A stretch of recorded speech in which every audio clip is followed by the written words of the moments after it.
Hi everyone, welcome back with me again in this channel. On today's tutorial, I'm going to show you how you can sell Brainrots in Escape Tsunami for Brainrots Roblox. If you've been stacking up Brainrots in Escape Tsunami but don't know how you can turn them into profit, this is the video for you.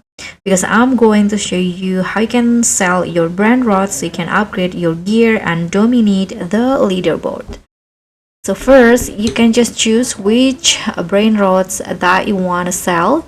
So for example, in here, I'm going to sell, this one's right here. So once you pick the Brainrot, you'll see the options to sell or pick up the Brainrot.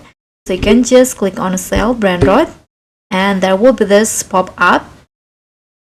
So you can just click on yes to confirm, and after that you'll get some cash.